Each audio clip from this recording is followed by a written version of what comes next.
就有点突然啦，怎么会只有封锁这个？没有封太多，还有，但如果陆陆续续有封，那就会有点跟中共他们的行为有点雷同。像政府也是做得蛮好的啦，不然因为上面如果有发生一些疑问的话，比较有人可以寻头协助。我就觉得蛮突然，决定的也蛮仓促。我就觉得有点担心跟质疑这样的决策，因为社群媒体其实是大家分享资讯啊等等的一个平台，然后一个媒体它的来源国来自哪里，不应该完全是决定说你要不要禁用或者是开放大众使用的一个媒介。大家好，我是宇宇说，就在这个月初，行政院突然抛出了一枚震撼弹，宣布要对中国平台小红书进行限流。这消息一出来，立刻引起了不小的舆论纷争。有人觉得早就该封了，但也有人觉得政府管太多了，这根本是限制言论自由吧？到底为什么会突然拿小红书开刀呢？今天我们就一起来聊聊小红书限流事件吧。影片开始前，大家可以先帮我订阅这个频道哦，你们的订阅是我做每一部影片的动力。事情是发生在12月4号，内政部与刑事局突然大动作宣布，即将启动对小红书为期1年的限流措施。这可不是小事，要知道小红书在台湾有多红，它从2013年在上海创立后，因为上面有很多美妆、穿搭、旅游与生活分享的笔记，近年来在台湾年轻人之间超级受欢迎，光是去年的下载量就突破100万，现在光台湾活跃的用户大概就有300多万人，这数字跟台湾人近年来最爱用的 Search 已经差不了多少了。而所谓的限流，讲白话一点，就是政府透过手段把通往小红书的网络大门给关了，他们要求国内的网络服务商停止解析小红书的网址名称，让台湾的用户连不上伺服器。这政策一公布没多久，小红书的网页版马上就挂了。虽然 APP 目前好像还可以登录，但按照这个节奏，小红书全面断线是迟早的事情。这下子很多把小红书当成搜寻引擎在用的人全崩溃了，像是找设计灵感、学习软体操作，或是经营网拍、做代购的卖家，瞬间觉得自己变成网络孤儿，多年累积的心血可能付诸流水。也因为这样，最近各种 VPN 攀墙软体的下载量直接飙高，大家在想办法绕过台湾的网络管制，继续使用。非常多台湾年轻人都喜欢使用这款中国 APP， 叫做小红书，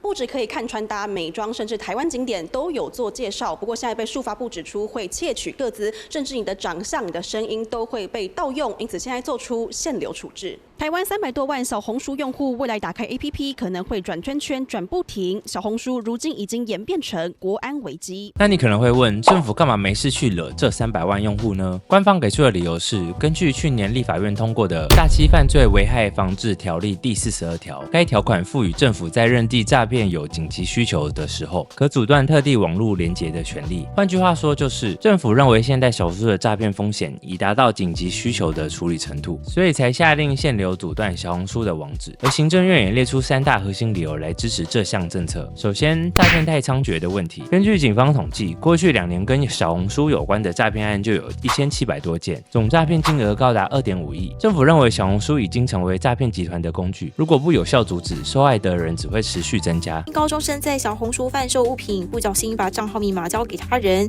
没想到这个账号却被诈骗冒用，最后害学生遭人提告，案件甚至被移送法院审理。诈骗手法越来越多样，也有学生在小红书贩售偶像应援棒，却被诈骗假冒的超商卖货变客服，要求学生加入官方 LINE 操作账户验证，结果账户里的57000元全被骗走。第二是资安风险超标的问题。根据数位发展部的检测报告，发现小红书会要求存取剪贴簿、储存空间、装置参数等等，甚至会收集个资、脸部辨识等生物特征资讯。而在传输的过程中，就很有可能会传到中国内部。甚至检测指出，使用者还没真正打开 APP， 小红书就已经在背景上传资料了。它的资安风险是最严重的，是比微信和 TikTok 等中国平台还要高。各位如果在小红书上面注册，包括各位的影像，包括各位的声音，包括各位的所有的个人资料，都会被送到中华人民共和国的特定位置去储存。至于什么使用，我们并不了解。第3点也是最关键的一点，就是小红书不配合台湾的法律与调查。别的平台像 Facebook、Line、Google， 甚至连 TikTok 平台都有在台湾设置法律代表人，也会依法配合调查，履行相关义务。但小红书到现在都还没在台设立法律代表人，导致警方遇到诈骗案件的时候，完全无法向平台调资料、追查犯案案者，形成一个数位主权模糊地带。而警方还进一步指出，他们曾多次发公文要求小红书改善，小红书这边则是直接已读不回，完全不理会。基于以上这些原因，政府认定小红书是一个高风险的平台，因此决定限流小红书。不过这样的做法和理由也立刻在社会上引发不少的讨论和争议。主要的讨论集中在封锁平台会不会侵犯言论自由，以及政府的执法是不是有双重标准这2点上。首先是侵犯言论自由的问题，反对限流小红书的意见多半认为，政府这次限流小红书的做法真的管太多了。他们认为这已经不是单纯的防诈，而是涉及到了网络审查，甚至是在扼杀言论自由。很多网友强调，要用什么平台本来就是我们个人的选择，就算真的有风险，那也应该由民众自己决定要不要继续使用才对吧？怎么可以直接把整个平台都封了，禁止所有人使用呢？比较合理的做法应该是加强示警，或是提醒民众有诈骗的风险才对吧？不过针对这点，支持限流小红书的认为，诈骗可不是单纯的小事，而是严重的犯罪行为。政府这样做是在保护使用者的安全，并不是在限制言论自由。另外，支持者也强调，行政院并不是没有给小红书机会说封就封，而是根据防诈条例来采取限流措施的，这一切都是正当的依法执行。但就是因为这个依法执行，让许多网友非常质疑，认为行政院这次根本就是在滥用防诈的条例。因为今天是一次封掉整个大型社群平台，他们生怕政府的权力会不会不断扩张，让很多人开始担心，今天政府可以用防诈的名义封锁小红书，那明天呢？会不会用同样的理由去封锁那些批评政府的论坛呢？这才是让大家最害怕的地方。